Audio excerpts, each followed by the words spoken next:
et lui dire « Je suis extrêmement content de te voir ce matin. Bienvenue à Espace Vie Chrétienne. » La phrase, elle est longue, mais on doit la dire. Je suis extrêmement, pas content, ni peu, mais extrêmement.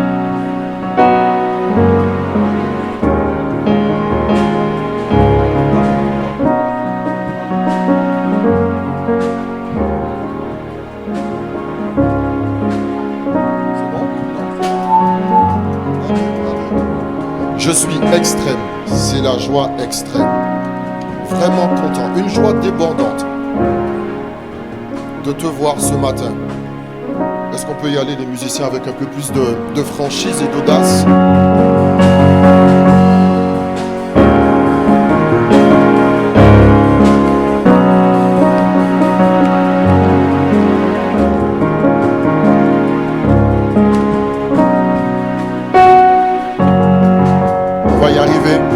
On va y arriver, on va y arriver. Je suis surpris de ne pas voir de sourire, mais bon, c'est comme ça, hein. Il fait trop chaud pour sourire.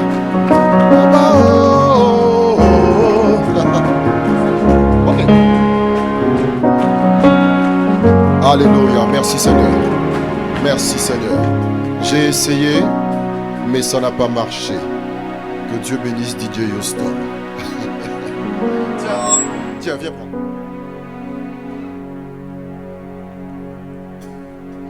C'était pour être relax. Il fait chaud. Je ne veux pas transpirer. Je voulais être relax. Amen. Est-ce qu'on est content ce matin d'être là? On va rester debout quelques secondes. Alors je vous salue premièrement dans le nom de Jésus. Je vous salue dans le nom de Jésus. Je suis venu avec mon épouse pour celle qui m'avait demandé de ses nouvelles la semaine dernière. La voilà, elle est là, elle est bien là, elle est toujours là. Est-ce qu'on peut acclamer le Seigneur aussi pour elle? Et comme je vous l'avais dit, je suis venu avec ma maman. Elle est là, ma maman. Est-ce que tu peux secouer? Voilà, bouger la main. C'est ma maman.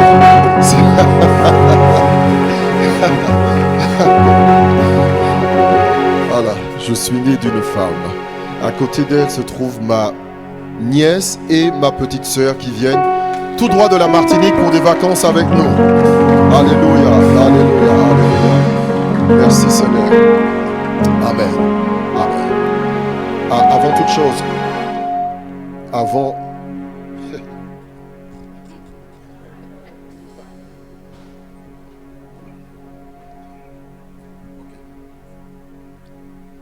Prions quelques secondes.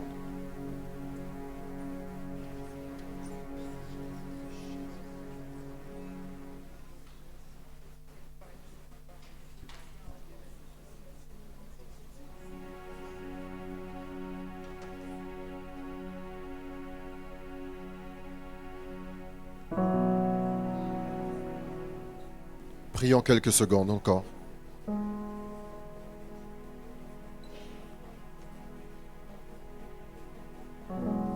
Il y a une grâce dont nous avons besoin ce matin. Il y a un miracle, il y a une solution dont nous avons besoin aujourd'hui. Il y a une parole.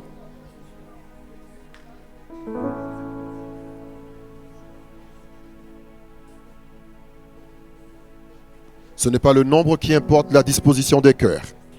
Est-ce que quelqu'un peut prier encore avec beaucoup de foi et de l'audace encore ce matin? Est-ce que je peux avoir un peu plus de son dans mes retours, s'il vous plaît? Il faut que ce soit réglé juste au moment où je vais commencer à prêcher. S'il y a quelqu'un qui s'attend à Dieu ce matin, c'est l'occasion pour vous de le lui exprimer. Amen. Que le nom du Seigneur soit béni. Juste avant de s'asseoir, est-ce qu'on peut acclamer le Seigneur encore une fois? Voilà.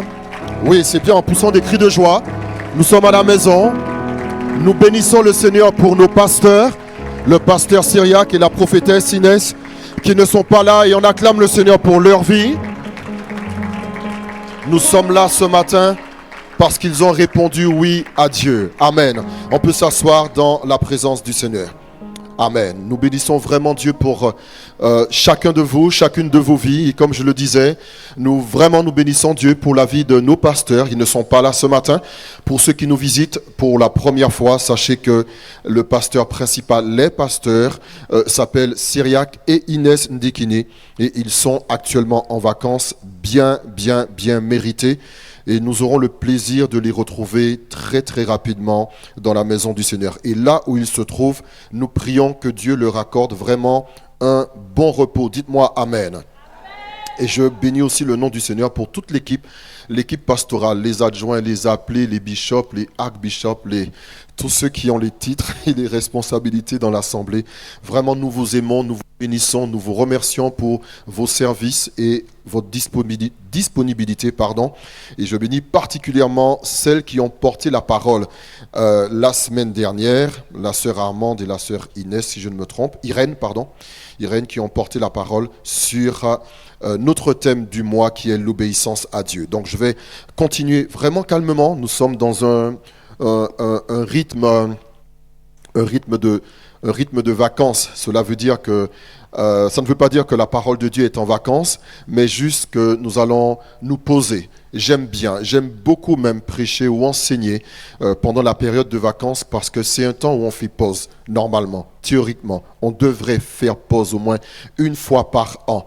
Une pause pour récupérer physiquement, une pause pour récupérer aussi émotionnellement des trains, des voitures, des embouteillages, se lever tôt, faire le repas des enfants, partir au travail, penser à ce qu'on va cuisiner au retour, prendre l'embouteillage du retour, arriver à la maison et se rendre compte qu'on a oublié d'acheter ce qu'on devait cuisiner le soir et on multiplie ça par 5, par 4, par 20 et ça fait 3 mois, 6 mois bien chargés. Donc il faut un moment savoir faire pause et récupérer de cela. Ainsi on va la vie spirituelle. Parfois il est bon de faire pause.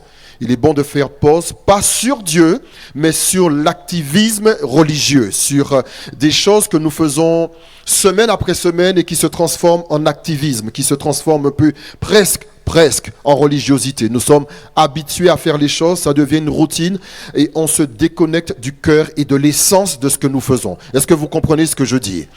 Et il est important d'être resté toujours connecté. Que quelqu'un dise connexion. La connexion est importante. La connexion est importante avec Dieu et à un moment dans sa marche chrétienne, on peut se rendre compte qu'il y a un petit problème de connexion, un petit souci de connexion comme avec le téléphone. Et lorsqu'il y a ce problème de connexion, parfois, il faut juste que tu te repositionnes. Il faut te repositionner, trouver le bon signal. Comme là, avec mon micro ce matin, il y a eu un problème de connexion et il faut se disposer, se repositionner pour avoir le bon signal. Donne-moi encore un amen. Et à chaque phrase que je dirai, si cela rejoint ton esprit, l'amen, le amen doit être automatique. Il doit venir de ton esprit et je ne devrais plus t'inciter, te stimuler à dire amen. Parce que cela viendra de ton esprit. Et donc le thème que nous avons, qui est l'obéissance à Dieu, correspond à l'introduction que je suis en train de donner. L'obéissance, c'est une question d'alignement. Lorsque tu n'as pas le réseau, à un moment, tu vas chercher le signal parce que tu dois l'obtenir ce signal pour être en communication avec ceux et celles qui vont t'appeler. Si tu n'as pas de signal, ton téléphone ne fonctionne pas, tu ne reçois pas les appels des personnes qui veulent te parler aujourd'hui. Que quelqu'un dise aujourd'hui, je veux avoir le signal. Que quelqu'un dise aujourd'hui, je veux avoir le signal. Regarde ton voisin, dis aujourd'hui, tu auras le signal si tu te positionnes. Voilà, donc chacun de nous, on doit se positionner. Et parfois, le positionnement ou le repositionnement, c'est important d'avoir le repositionnement. Parce que avant, tu étais positionné. Mais parce que tu t'es déplacé, tu ne t'es pas rendu compte que tu as perdu ce signal important avec Dieu. Donne-moi un amen. Et donc l'obéissance consiste à être repositionné. Parfois, il y a des choses qui nous échappent. Et je veux demander à tout un chacun d'être vraiment concentré parce que j'ai mis mon timer sur 45 minutes pour que nous soyons le plus efficace possible. Parfois, on prêche 1h30 et on ne retient pas la moitié. Donc, on va faire 40 minutes et j'espère que chacun va retenir quelque chose. Parce que nous prêchons des choses parfois qui sont extrêmement techniques dans l'Église, avec beaucoup de choses dites profondes, mystérieuses, et nous avons du mal à les appliquer dans notre vie. Parce que le basique nous fait défaut. Est-ce que quelqu'un comprend ce que je dis? Lorsque le basique te fait défaut, toutes les choses compliquées, surnaturelles et spirituelles ne vont pas fonctionner dans ta vie.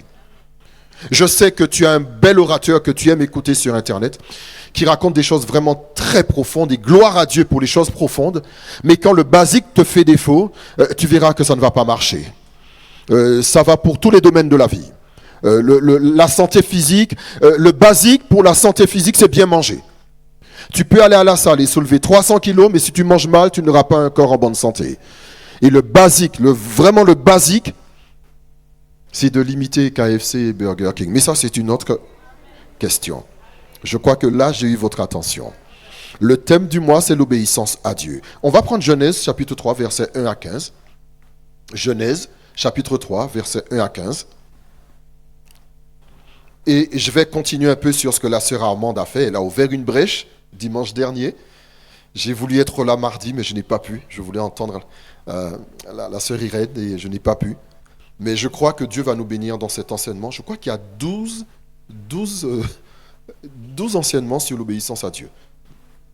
Genèse 3, 1, 15. Le serpent était le plus rusé. Si quelqu'un a un micro, si elle peut lire. Merci. Genèse, la version Louis II que nous allons prendre. Genèse. Tu vas lire de 1 à 7. Ok. Genèse 3, verset 1, la Bible dit « Le serpent était le plus rusé de tous les animaux sauvages que l'Éternel Dieu avait fait. Il dit à la femme, Dieu a-t-il vraiment dit, vous ne mangerez aucun des fruits des arbres du jardin ?» La femme répondit au serpent, nous mangeons du fruit des arbres du jardin. Cependant, en ce qui concerne le fruit de l'arbre qui est au milieu du jardin, Dieu a dit, vous n'en mangerez pas et vous n'y toucherez pas, sinon vous mourrez. Le serpent dit alors à la femme, vous ne mourrez absolument pas, mais Dieu sait que le jour où vous en mangerez, vos yeux s'ouvriront et vous serez comme Dieu. Vous connaîtrez le bien et le mal.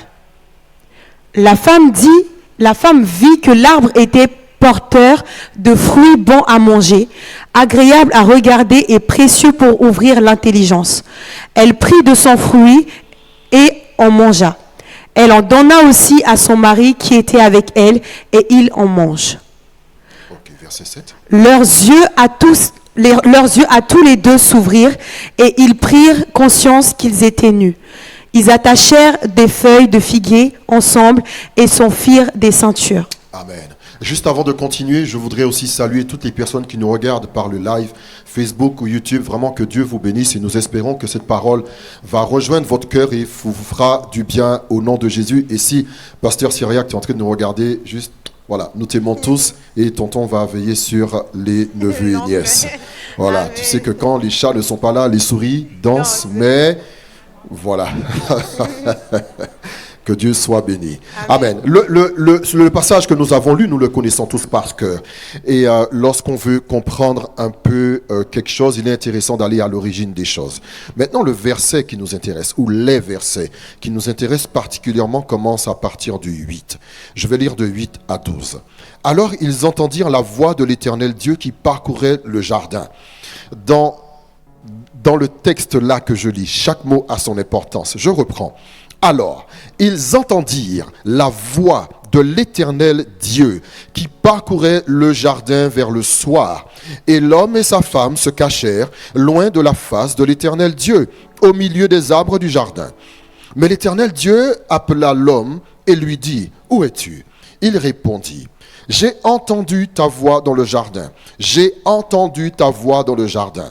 J'ai entendu ta voix dans le jardin et j'ai eu peur, parce que je suis nu et je me suis caché. » Et l'Éternel Dieu dit, « Qui t'a appris que tu es nu? Est-ce que tu as mangé de l'arbre dont je t'avais défendu de manger ?» L'homme répondit, « La femme que tu as mise auprès de moi m'a donné de l'arbre et j'en ai mangé. » L'Éternel Dieu dit à la femme, « Pourquoi as-tu fait cela ?» La femme répondit, « Le serpent m'a séduite et j'en ai mangé. » L'Éternel Dieu dit au serpent, puisque tu as fait cela, tu seras maudit dans tout le bétail et entre tous les animaux des champs, tu marcheras sur ton ventre et tu mangeras de la poussière tous les jours de ta vie. Et je mettrai inimitié entre toi et la femme, entre ta postérité et sa postérité. Celle-ci t'écrasera la tête et tu lui blesseras le talon. Juste avant de continuer, je veux savoir, est-ce que quelqu'un a une autre version pour lire les versets 8 et 12, s'il vous plaît? Est-ce que quelqu'un a une autre version pour lire les versets 8 et 12? Tu as? D'accord. La version parole de vie. Amen. Le soir, un vent léger se mit à souffler. Le Seigneur Dieu se promène dans le jardin. L'homme et la femme l'entendent et ils se cachent devant lui, parmi les arbres du jardin. Le Seigneur Dieu appelle l'homme. Il lui demande « Où es-tu » L'homme répond « Je t'ai entendu dans le jardin, j'ai eu peur parce que je suis nu. Alors je me suis caché. » Le Seigneur Dieu lui demande « Qui t'a appris que tu étais nu ? Est-ce que tu as mangé le fruit que je t'avais interdit de manger ?» L'homme répond « La femme que tu m'as donnée, c'est elle qui m'a donné ce fruit et j'en ai mangé. » Le Seigneur Dieu dit à la femme « Je continue ? Oui. Qu'est-ce que tu as fait là ?» La femme répond « Le serpent m'a trompé et j'ai mangé du fruit. » Amen. Merci Seigneur. Pour que, par introduction, je veux dire quelque chose.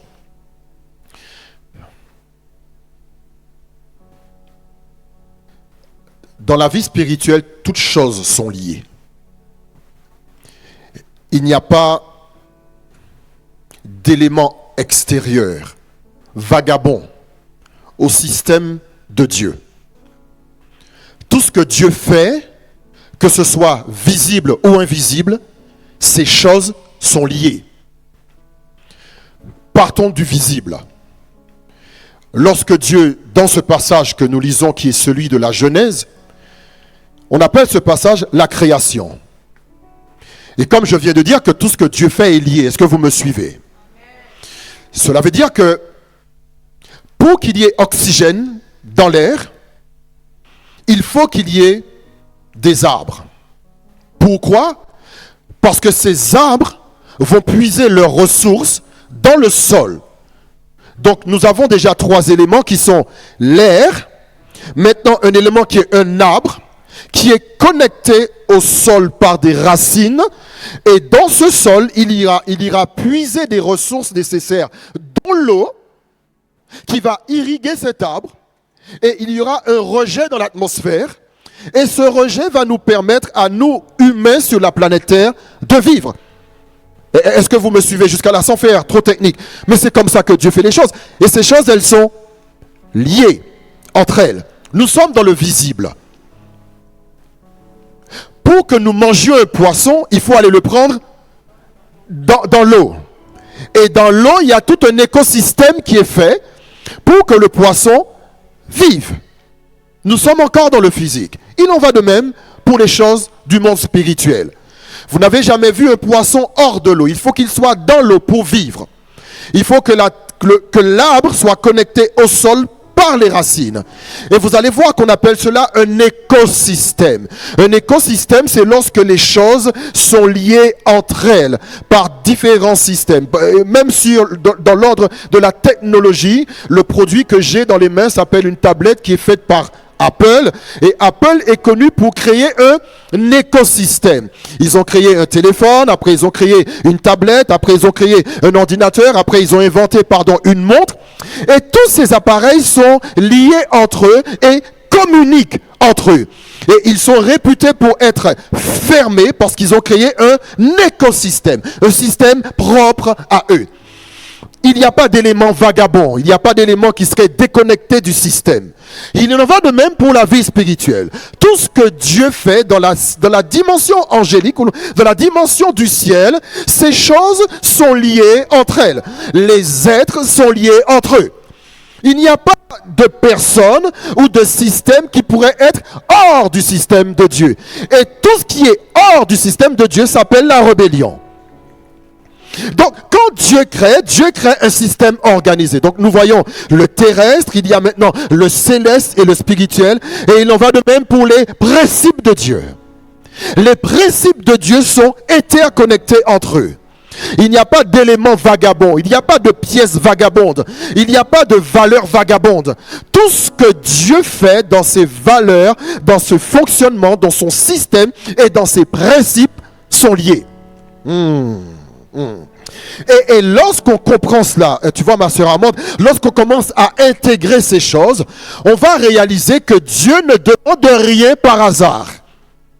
Non, Dieu ne va rien te demander par hasard. Tout ce que Dieu te demande sera toujours propre et intégré à son système original. Non, si tu comprends, tu dis amen. Si tu ne comprends pas, tu dis répète et je répète la phrase. Tout ce que Dieu te demande, lorsqu'il va te demander la chose, cela va automatiquement t'intégrer dans son système. Et lorsque tu refuses ce que Dieu te demande, tu refuses d'intégrer et de fonctionner selon son système. Bien, on reste toujours au-dessus. Dans la vie spirituelle, lorsqu'on veut fonctionner proprement, obtenir les bénédictions, déclencher les bénédictions, posséder ces bénédictions, il y a 3 choses fondamentales que nous devons savoir. La première, c'est la révélation de Dieu. Tu dois avoir une bonne révélation de Dieu. Et on va prendre des passages bibliques, je vais vous les donner, qui appuient ce que je dis. Tu dois avoir premièrement une bonne révélation de Dieu. 1 Corinthiens chapitre 3, 23 dit ceci. Tout est à vous et vous êtes à Christ et Christ est à Dieu. Je reprends. Si tu peux trouver 1 Corinthiens 3, 23, tu mets. Tout est à vous et vous êtes à Christ et Christ est à Dieu. Ça veut dire que tout est disponible pour toi. Tout est à toi, mon frère Séverin. Tout est à toi, ma soeur au fond, maman. Tout est à toi. Tout est à vous. Tout est à toi, ma soeur. La Bible dit que tout est à toi. C'est écrit dans la Bible. Tout est à vous et vous êtes à Christ. Ça veut dire que si tu as choisi Jésus-Christ comme Seigneur et Sauveur de ta vie, la Bible te dit que tout est à toi. T-O-U-T est à toi. Tout. Pas une partie, ni une moitié, ni un quart, ni un échantillon. Tout est à toi. Parce que tu as choisi Jésus-Christ comme Seigneur et Sauveur. C'est ton Maître, c'est ton Dieu. C'est ton Messie, c'est ton appui, c'est ton guide, c'est ton espoir, c'est ton sujet de joie, c'est ton réconfort. La Bible te dit à ce moment, tout est à toi. Que quelqu'un dise tout est à moi. Non, pas à ton voisin, hein? À toi. Dis tout est à moi. Non, il y a des gens qui le croient, il y en a d'autres qui ne le croient pas. Tout est à moi. Ah, je sais comment. Tu sais comment je sais que c'est à toi? Parce que tu tapes sur ta poitrine. Tu tapes sur ta poitrine. Parce que tu sais, la foi, elle est jointe à l'action. Elle est à... Quand il dit, tout est à moi. Non, c'est pas à toi. Tout à moi. À moi. Dis tout est à moi. Maintenant, la question que je pose, quel est ce tout? Quel est ce tout qui est à toi? Tu dois prendre conscience de cela. Il y a un tout qui est à toi, mais tu dois savoir quel est ce tout qui est à toi. Quel est ce tout qui te revient? Quel est ce tout sur lequel tu as le droit? Parce que si c'est à toi, tu as un droit dessus. Mais tu ne peux pas savoir ce qui est à toi si tu n'as pas de révélation de celui qui te donne ce qui revient à toi. Aïe, aïe, aïe, aïe, aïe. Non, non, non, j'ai dit que je ne veux pas transpirer. Non, tu dois avoir cette compréhension. La première est de savoir que tout est lié, hein, qu'il n'y a pas d'électrons libres, qu'il n'y a pas de pièces étrangères. Tout c'est un système de Dieu, que tout est lié, que toutes les choses sont liées. Les valeurs et les principes de Dieu sont liés. Il n'y a rien qui soit à côté. Hein, je dis, il n'y a rien qui soit à... Il n'y a rien qui soit à... Bien, maintenant la Bible te dit que tout est à toi. Donc tout est disponible dans le monde spirituel. Mais sans révélation, nous ne savons pas comment y accéder et comment en disposer.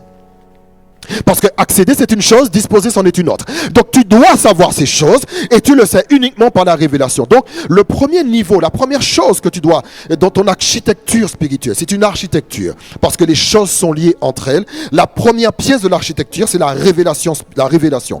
Tu dois avoir la révélation de ce qui est à toi, de ce qui te revient. Écoutez, 2 Pierre chapitre 1 verset 3. Sa puissance divine nous a donné tout ce qui contribue à la vie et à la piété. 2 Pierre 1, 3, regarde.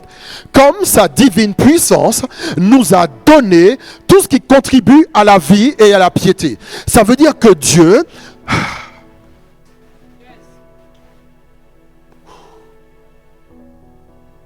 par sa puissance, il nous donne tout qui contribue à la vie. J'avance parce que si on reste sur ça. Mais au moyen de quoi? Au moyen de là. Donc tu dois savoir. Dieu, comme sa divine puissance, nous a tout donné au moyen de la connaissance. Donc c'est par la connaissance que tu sauras ce que Dieu t'a donné. La connaissance égale la révélation. La deuxième pièce de l'architecture, parce qu'il faut vraiment que j'avance, donc je vais sauter volontairement des points. Et il faut savoir que la révélation spirituelle, elle n'est pas intellectuelle, elle est spirituelle. La révélation dont nous parlons, elle est spirituelle, elle n'est pas intellectuelle. Tu as cette révélation justement par la deuxième pièce de l'architecture qui est la consécration. Donc la première chose qui est importante, c'est la révélation. C'est obligatoire. La deuxième chose, c'est la consécration. Lorsque tu as la révélation de qui Dieu est, de ce qu'il a mis à disposition de ta vie pour toi, pour te donner la vie et la piété, la deuxième chose, c'est la consécration. Tu dois te consacrer jusqu'à une certaine mesure pour prendre, posséder pleinement ce que tu as reçu par révélation. Il faut avoir une vie de consécration. La vie de consécration ne nécessite pas à prier le matin à 6h jusqu'au soir 23h. Ce n'est pas ça la vie de consécration. La vie de consécration, c'est déjà une réponse à ce que Dieu te révèle. Lorsque le Seigneur te révèle que tout est à toi et que toi tu as Christ et que Christ est à Dieu, la réponse que tu vas lui donner engage déjà un pas de la consécration. Et lorsque tu réponds oui, tu acceptes d'être mis à part pour vivre ce que Dieu a préparé d'avance pour toi. La consécration. La troisième pièce de l'architecture, c'est le caractère. Écoutez, je ne suis pas juste venu vous dire, il faut obéir, non. Tout le monde sait qu'il faut obéir. Mais personne ne comprend l'architecture. Et tu dois comprendre le pourquoi du comment, le fonctionnement des choses. Et tu verras que l'obéissance sera automatique. Ok, je m'arrête et je donne 2 anecdotes pour détendre l'atmosphère. Nous étions à table avec ma famille cette semaine et nous parlions de l'éducation. J'aime énormément l'éducation. Et je disais à ma petite sœur, nous parlions de ma nièce qui s'appelle Athénaïs. Et je lui demandais comment ça va à l'école, ainsi de suite. Et j'étais en train de lui parler pour l'encourager et pour lui dire qu'il faut qu'elle ait confiance en elle. Il faut qu'elle ait vraiment confiance en elle parce qu'elle a des dons et des talents comme chacun de nous. Il faut que nous ayons confiance en nous et il faut que les jeunes aient confiance en eux. Et je dis que l'une des erreurs qui a été faite dans l'éducation des anciens, c'est qu'ils ne nous encourageaient pas par la parole. Ils nous encourageaient par les coups. Par les coups de ceinture et par les coups de bâton. Et le résultat n'a pas été forcément à la hauteur de ce qu'ils espéraient. Et moi, je racontais une anecdote que comment Jérémie, pour lui apprendre les couleurs, comme j'étais un jeune papa, voilà, un jeune papa, j'ai jugé bon d'apprendre à Jérémie les couleurs par la ceinture. Et du coup, le pauvre, il a été traumatisé pendant une bonne partie de sa vie parce que pour connaître la couleur bleue ou jaune, il a pris des coups de ceinture. Et je me suis rendu compte rapidement que ce n'était pas la bonne méthode. Ce n'était pas la bonne méthode. Lorsqu'on veut inculquer des valeurs à une personne, ce n'est pas par la force. Non.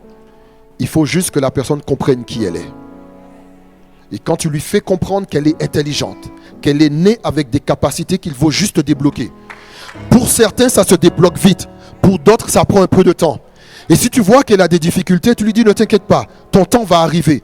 Oui, parce que moi, quand j'avais ton âge, je ne connaissais pas. Mais à partir de cet âge, tout s'est déclenché. Est-ce que vous comprenez? Donc, nous ne sommes pas, et il faut que ça se termine dans l'église, où on donne des coups de bâton aux fidèles pour qu'ils puissent comprendre. Non, il faut juste que tu comprennes qui tu es en Jésus-Christ. Il faut que tu comprennes ta place dans l'architecture divine. Il faut que tu comprennes ta place dans le plan de Dieu. Il faut que tu comprennes ta place dans la grande chaîne. Parce que nous sommes tous les maillons d'une chaîne. Et lorsque tu comprends pour quelle raison Dieu t'a créé et ta place dans son écosystème, il y a des choses qui viendront automatiquement. On n'aura pas besoin de te menacer. Et maintenant l'église, les prédications sont des prédications à menace. Et les bénédictions sont des bénédictions conditionnées. Si tu donnes, tu seras béni. Si tu ne donnes pas, tu iras en enfer. Non, ça c'est faux. Parce que je connais ma place dans le plan de Dieu. Et je sais que je suis béni de toute bénédiction en Jésus-Christ. Oh, que je donne ou que je ne donne pas. Oh mon Dieu. Aujourd'hui je vais donner, je serai béni. Aujourd'hui je ne donne pas, je suis béni quand même.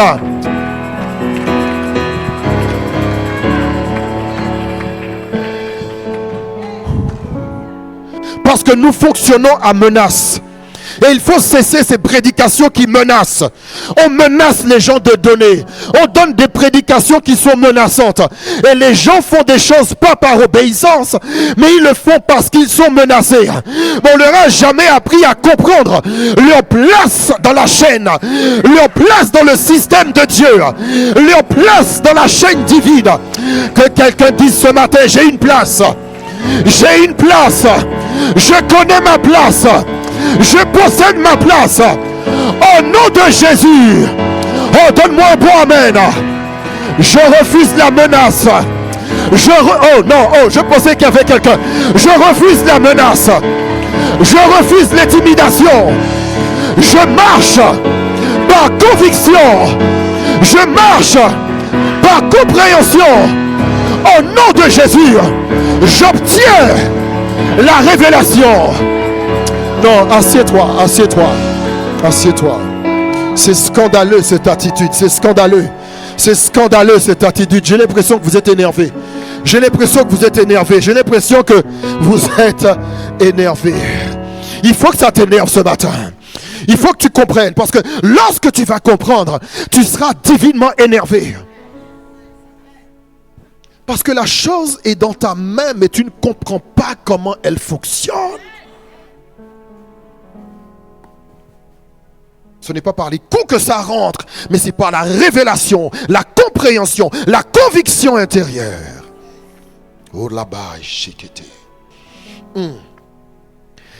La dernière pièce de l'architecture, c'est le caractère. On ne va pas définir, on va rester sur ça, juste le caractère. Le caractère, la bénédiction de Dieu, elle est durable. Pour qu'elle soit effective, la bénédiction doit être soutenue par un caractère affermi. Une bénédiction peut être perdue par manque de caractère affermi. Oh yes, ma chérie. Quand ton caractère en Jésus n'est pas affermi, les bénédictions, les portes se ferment.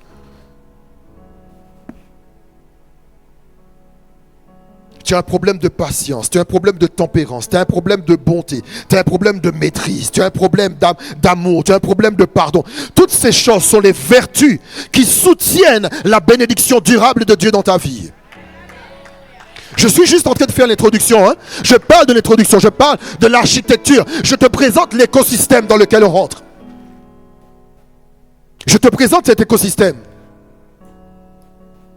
Parce que ce qu'on veut, toi et moi, mon frère Séverin, c'est prendre toutes les bénédictions que Dieu a pour nous. Mais tu dois savoir, premièrement, qu'il y a la révélation.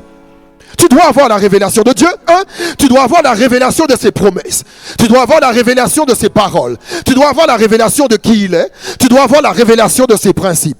Lorsque tu as cette révélation, la deuxième chose que tu vas faire, c'est rentrer dans une consécration. Donc tu seras mis à part spécialement pour garder cette connexion, pour garder cette révélation, pour faire vivre cette révélation dans ta vie. La troisième chose sera le travail de ton caractère, le travail des vertus, de la vertu divine. Tu devras travailler ça. Maintenant, écoute, parce que le thème, on dit mais comment il parle, mais c'est quoi le thème? Le thème c'est l'obéissance à Dieu. Maintenant, l'obéissance à Dieu va se trouver branchée. Elle se trouve branchée maintenant, ça, c'est branché. C'est pas déconnecté. L'obéissance est branchée à la consécration. C'est là où se trouve l'obéissance. Elle est branchée à la consécration. Une vie de consécration, c'est une vie où ton obéissance sera défiée en permanence. C'est là où elle se situe, l'obéissance. Elle se situe dans la consécration. Si tu veux mesurer le taux de consécration d'un homme, regarde son obéissance. Aïe. Yes. Parce que plus tu vas avancer dans ta marche de consacré, plus ton obéissance sera testée. Parce que la consécration, non, la révélation dit, la révélation dit, je suis le Dieu des miracles, je suis le Dieu de l'impossible. La révélation dit que j'emmène à l'existence les choses qui n'existent pas. C'est ça que la révélation nous dit. La révélation dit, quitte ton père et quitte ta mère. La consécration dit, oui. Et l'obéissance dit,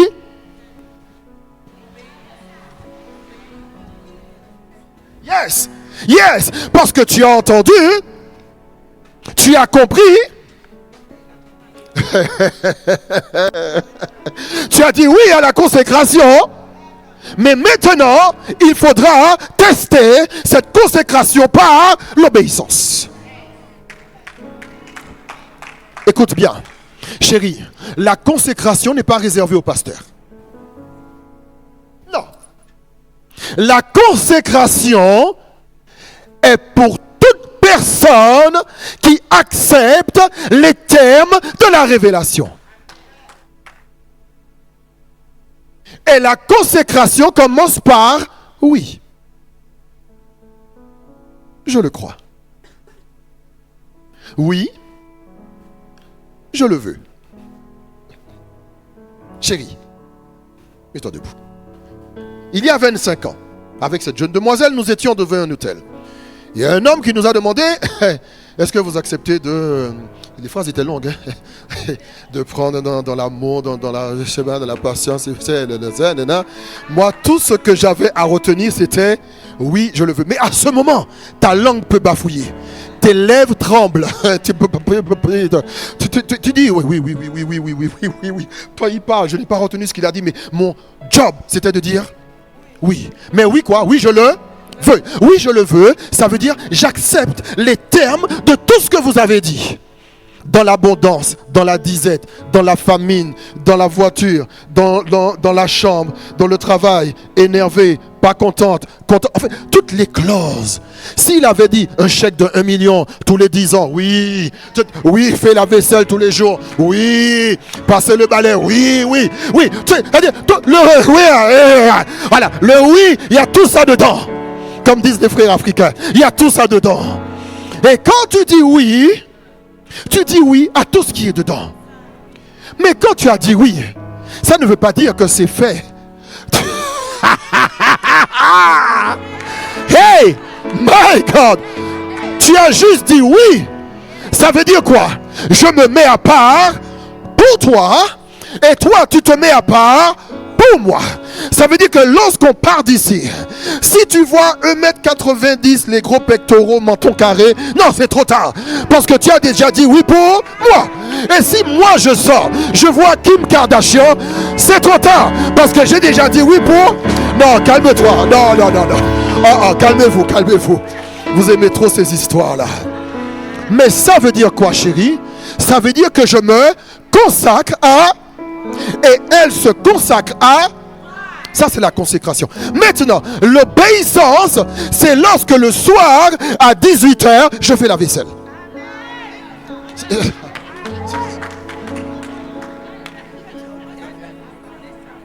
Attends, l'obéissance, ce n'est pas obéir. Je vais parler mal français, d'accord? Je vais parler mauvais français. L'obéissance, ce n'est pas obéir à elle lorsqu'elle va me dire fais la vaisselle. L'obéissance, c'est obéir au verdict, c'est obéir à la révélation, c'est obéir au décret, c'est d'obéir à la loi, c'est obéir aux éducations, c'est obéir aux conditions. Ce n'est pas lorsqu'elle me dit fais la vaisselle. Parce que fais la vaisselle, elle ne devrait pas me le dire. Parce que j'ai la révélation de ce que c'est le mariage, j'irai automatiquement faire la vaisselle. Pas parce qu'elle me l'a dit, mais parce que j'ai compris. Ah!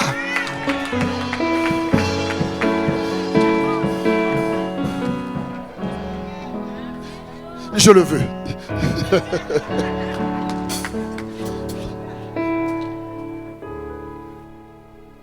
J'ai un problème parce que je suis à l'introduction. On va avancer.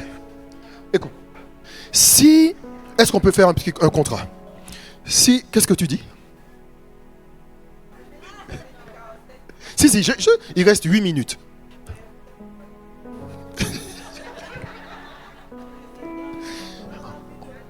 On va finir. Ce qu'on fait, si jamais c'est pas terminé, par la grâce de Dieu, si on peut, mardi, on va continuer. De toute façon, par la grâce du Seigneur, on va voilà, c'est bien. Bon. Écoutez, est-ce qu'on est béni? Est-ce qu'on est béni? Parce que, voyez, ce n'est pas...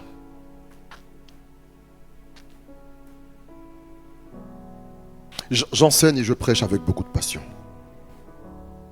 Mais une chose vraiment que je ne voudrais pas et qui nous fait défaut dans l'église évangélique, c'est, je ne veux pas dire l'enthousiasme, mais parfois une euphorie qui n'a pas de fondement. La vraie joie, elle est motivée par la révélation. La vraie joie. Une joie sans révélation, c'est une joie éphémère. Parce que c'est la révélation qui alimente.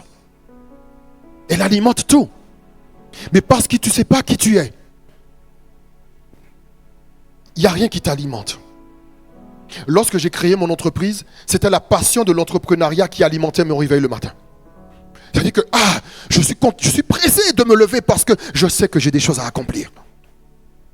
Et quand je parle à ma fille, je parle à ma nièce, je parle à ma soeur, c'est toujours dans cet esprit de faire comprendre. Parce que vous aurez beau dire à quelqu'un, il faut obéir, il faut obéir, il faut obéir, il faut obéir, il faut obéir.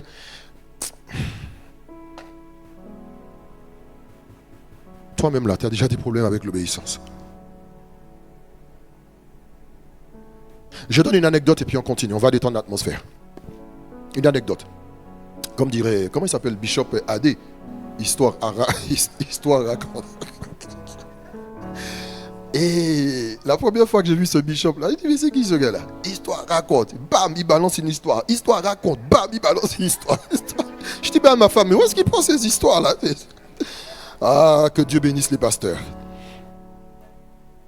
Vous vous rappelez la semaine dernière, je vous ai donné une bonne nouvelle. Bon, je vous ai dit que nous ne sommes pas venus pendant 1 mois parce que nous avions nos voitures en panne. C'était vraiment compliqué. Mon épouse, vous ne l'avez pas vu depuis peut-être presque 1 mois et demi. Pas de voiture, compliquée. Mais au milieu d'une situation vraiment compliquée, j'ai pris le bus, à pied, vélo. Mes enfants, on s'est déplacés à vélo. Dans cette situation très ironique, ma soeur, une situation ironique, on n'a pas de voiture. Ok? Nos voitures sont en panne de chez en panne. Rien. Je ne pouvais même pas rouler la mienne. On circule à vélo, en bus et à pied. Dans cette situation bizarre, ma fille obtient le permis. C'est pas l'ironie de Dieu? C'est bizarre ça. C'est bizarre. Hein? Pas de voiture mais tu as le permis. C'est bizarre ce truc. Hein? Comme si tu n'as pas de diplôme mais tu as le travail. Non, c'est bizarre hein, cette affaire. Hein? Non, c'est comme si tu ne mérites pas mais tu l'as quand même. Non? Tu vois pas ça? C'est un peu bizarre hein, cette affaire. Non. On dirait que tu arrives à terme mais tu peux avoir un bébé. C'est un peu étrange. Vous trouvez pas ça étrange, non? Tu ne parles pas le français, mais tu obtiens le poste quand même. Non, c'est pas bizarre cette affaire. Tu n'es pas prédisposé à faire du droit, mais tu fais du droit et tu réussis. Oh, c'est quoi ces miracles scandaleux là? C'est quoi ces choses choquantes? Non, tu n'as pas d'argent pour acheter la voiture, mais tu as déjà le permis. C'est étrange que Dieu dise grâce. Que quelqu'un dise grâce, pardon. Que quelqu'un dise grâce. Ok, ma fille obtient le permis. Mais maintenant, on va rire ensemble. Vous êtes prêts à rire avec moi? Rions ensemble. Vous savez, je suis un père bon et patient. Alors, je prends l'une des voitures qui n'a presque pas d'assurance et ni contrôle technique. Ça reste entre nous. La caméra, il faut la couper. Donc, je vais confesser une vérité. Nous avons roulé pendant un certain temps une voiture sans contrôle technique et avec une assurance approximative. Une assurance douteuse. Elle était vraiment assurée, chérie? Tu es sûr, Doudou? Ok, bon. Vous êtes jamais tenu sur votre voiture et puis vous regardez la date et vous voyez octobre 94. Vous n'avez pas payé l'assurance depuis 20 ans. Et du coup, on prend la voiture avec ma fille et on conduit. On va dans les rues de Bourges, elle conduit parce qu'il faut qu'elle conduise. Elle a pris une option conduite accompagnée. Et la date du permis arrive. Donc on conduit comme des fous dans Bourges, allez, bam, bam, bam. Et à un moment, je lui dis, à droite, à gauche, et tourne à droite. Et à un moment, on arrive quelque part. Je lui dis, vas-y, tourne à gauche. Et Jessica tourne à gauche.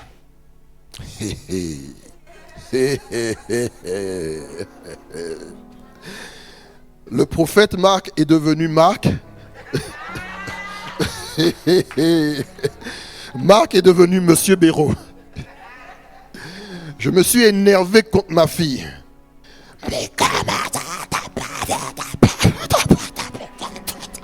Ma fille était comme ça.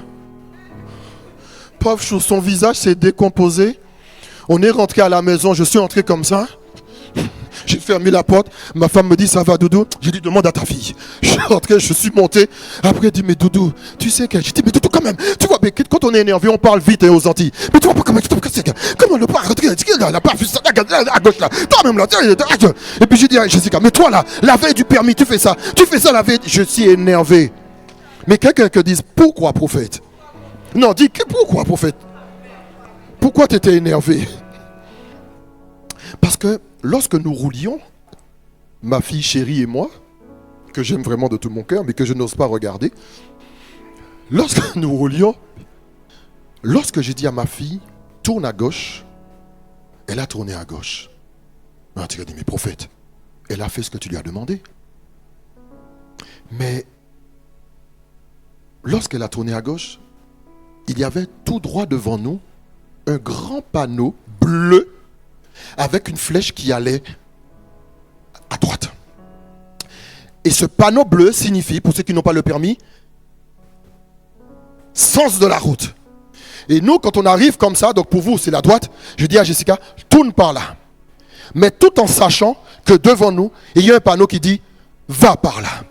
Et lorsqu'elle arrive, non seulement il y a ce panneau-là, mais à gauche, il y a deux gros panneaux rouges avec un rectangle blanc à l'intérieur. Et elle a tourné là et elle a continué.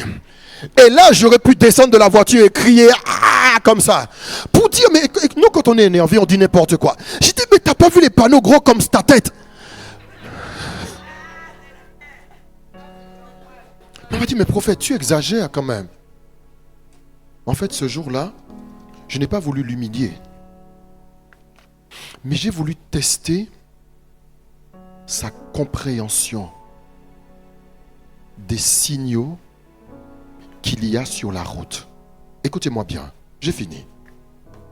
Dans la vie, notre vie, elle est comparable à une progression sur la route. Et sur cette route, il y a des signaux, indicateurs. Si tu n'en as pas la révélation, ta conduite sera chaotique et désordonnée. Écoute, et tu mourras prématurément.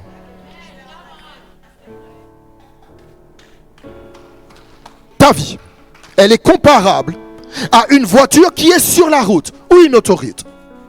Il y a des panneaux qui sont des indicateurs, qui sont explicites de la conduite que tu dois tenir.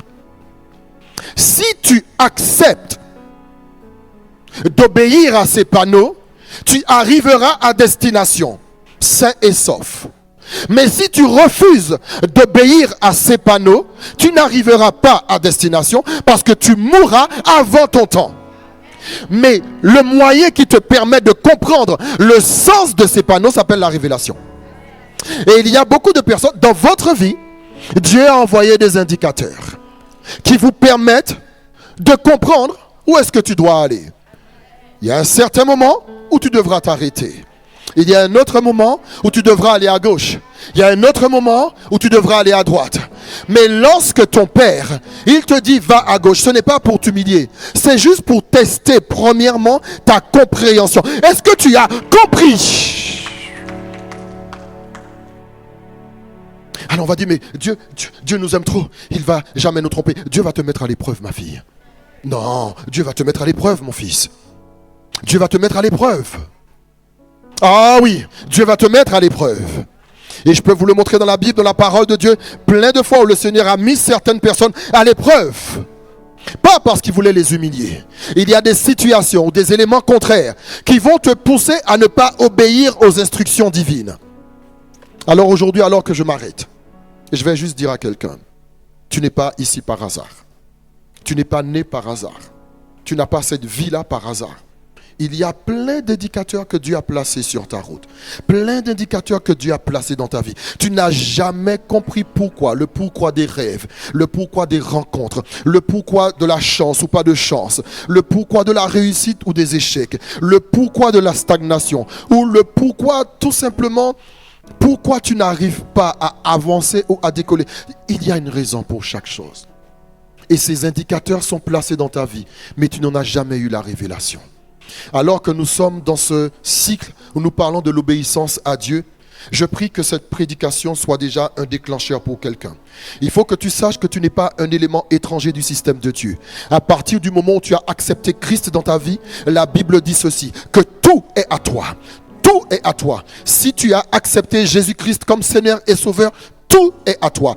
Et dans ce tout, pour que ce tout soit déversé dans ta vie, il faut que tu revoies ta consécration, il faut que tu revoies ton caractère, mais surtout, il faut que tu mettes à l'épreuve, il faut que tu revoies ta capacité d'obéissance. Nous allons voir dans les prochains jours. Si je puis terminer, je vais quand même juste terminer en donnant cette petite définition parce que j'en ai beaucoup et je peux vous dire que dans les semaines à venir, le Seigneur va nous faire du bien. Mais je vais juste dire ceci. L'obéissance n'est pas seulement un acte. L'obéissance, c'est une posture. Retiens cela, mon frère, ma soeur. Je te le dis aujourd'hui avec beaucoup de force et beaucoup d'autorité. L'obéissance, ce n'est pas seulement un acte. L'obéissance, c'est une posture. L'acte d'obéir, cela appartient aux esclaves. La posture d'obéir, cela appartient aux fils. Je reprends, l'acte d'obéir, l'acte, juste le geste d'obéir, ça appartient aux esclaves. Parce que la posture, elle révèle à qui tu obéis. Elle révèle la position dans laquelle tu te tiens. Enfin, on arrête sur ça, ma soeur Armande. Vraiment que Dieu te bénisse parce que tu as ouvert la brèche et puis je suis rentré dedans, tout simplement. D'accord, ma soeur Irène, c'était Max, le frère Max, c'est toi qui as prêché. Je suis tout simplement dans le sillon, d'accord? Je ne m'écarte pas de ce que vous avez donné. L'obéissance n'est pas seulement un acte, c'est une posture. Parce que l'acte appartient aux esclaves, mais la posture, elle appartient aux fils. L'obéissance, c'est une posture. Elle révèle à qui tu obéis. Elle révèle la position dans laquelle tu te tiens. Et on va continuer à partir de cela la semaine prochaine parce que nous sommes arrivés à terme. Est-ce qu'on peut vraiment acclamer le Seigneur? Vraiment, si vous avez été bénis, acclamez le Seigneur vraiment de manière conquérante. Si vous sentez qu'il y a quelque chose qui a été semé de bon, est-ce que vous sentez ça? Si vous le sentez, acclamez le Seigneur. Levez les mains au ciel. Donne-moi du son dans le micro, lève les mains au ciel. Et dis Seigneur, on dit Seigneur, ce matin, je mets devant toi ma capacité d'obéissance, mets-la à l'épreuve. Je veux tout réviser. Je veux tout revoir dans ma vie. Que tout soit testé. La révélation, la consécration et mon caractère. Seigneur, En ce mois d'août, je demande une révision complète de mon état spirituel. Je demande, Seigneur, une révision complète de mon état spirituel. Visite-moi par la puissance de ton esprit et que ma vie soit alignée, réalignée avec ta volonté divine. Dans le nom de Jésus-Christ, priez pendant 1 minute. Que chacun prie pour soi pendant 1 minute, avec chaleur, avec feu, avec intensité. Priez pendant 1 minute. Priez, priez, priez pendant 1 minute.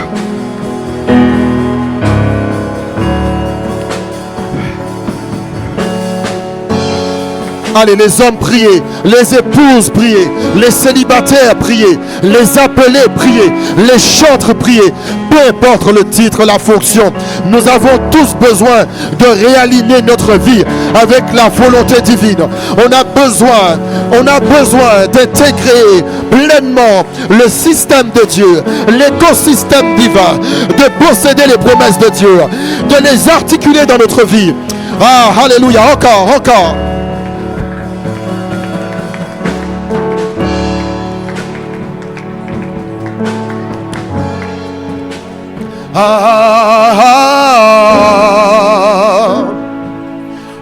Yeshua,